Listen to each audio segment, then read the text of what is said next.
छोटी जलपरी। एक बार की बात है, समुद्र के नीचे एक छोटी जलपरी रहती थी। वो अपने पिता समुद्र राजा के साथ कोरल पैलेस में रहती थी। उसका पसंदीदा भोजन समुद्री बिस्कुट था। समुद्र राजा ने सभी जलपरियों से कहा कि उन्हें कभी भी सतह पर नहीं जाना चाहिए। उसे लगता था कि मनुष्य बहुत खतरनाक है, लेकिन छोटी जलपरी को लगता था कि मनुष्य बहुत दिलचस्प है। उसे समुद्र तल पर पुराने जहाज के मलबे की जांच करना, सभी पुरानी मानवीय चीजें इकट्ठा करना बहुत पसंद था। एक दिन वो अपने सबसे अच्छे दोस्त केकड़े के साथ तैराकी कर रही थी। वे सतह के काफी करीब थे।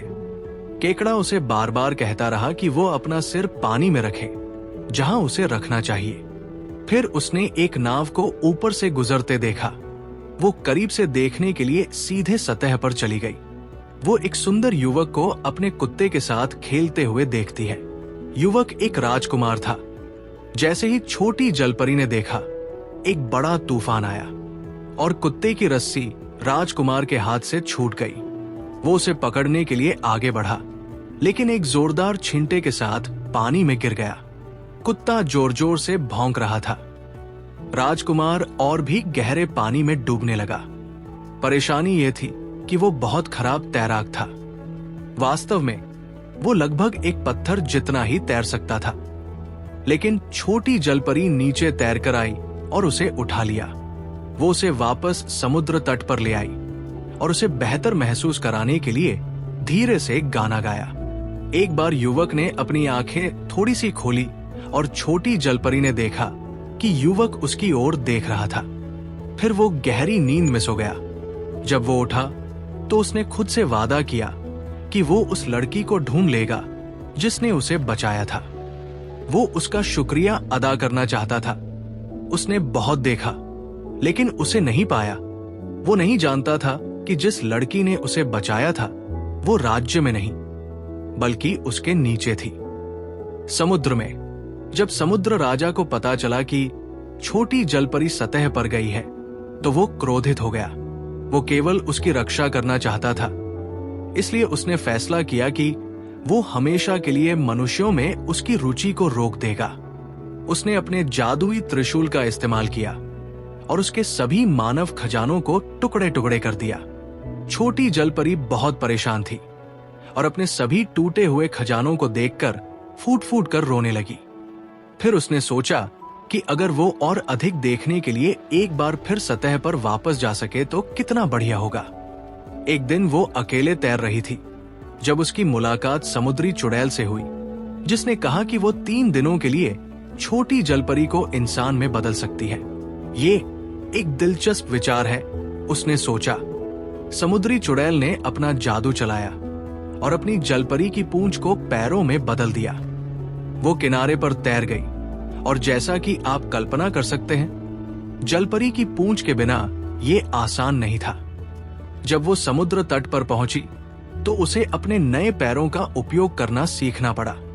राजकुमार समुद्र तट पर अपने कुत्ते को टहला रहा था और अचानक उसने छोटी जलपरी को देखा। उसे एहसास हुआ कि ये वही थी जिसने उसे बचाया था। कृपया मेरे महल में आओ ताकि मैं तुम्हें ठीक से धन्यवाद दे सकूं, उसने कहा। ओह हाँ कृपया, उसने उत्तर दिया। मैं कभी किसी मानव महल में नहीं गई। महल में उसे एक सुंदर नई पोशाक और कुछ गहने दिए गए। एक भव्य डिनर टेबल पर उसे बहुत सारे अलग अलग खाद्य पदार्थ परोसे गए, लेकिन उसे उनका रूप बहुत पसंद नहीं आया। भूख नहीं लगी? राजकुमार ने पूछा। वास्तव में नहीं, छोटी जलपरी ने कहा। वैसे ये क्या है? उसने पूछा। ये एक बर्गर है। बेशक, राजकुमार ने कहा। वो इस पर थोड़ा हैरान था। अगले दिन राजकुमार उसे एक गाड़ी की सवारी पर ले गया। वो जो कुछ भी देखती थी उससे मोहित हो जाती थी और आश्चर्यचकित होती थी कि सब कुछ कैसे काम करता है। दिन के अंत में राजकुमार उसे एक नाव पर ले गया। उसने गहरे नीले पानी पर एक नजर डाली और महसूस किया कि वो वास्तव में घर जाना चाहती थी। समुद्री चुड़ैल अपने क्रिस्टल बॉल में ये सब देख रही थी। उस लड़की के पास एक विकल्प है। वो या तो एक इंसान के रूप में रह सकती है या एक जलपरी के रूप में, समुद्री चुड़ैल ने सोचा।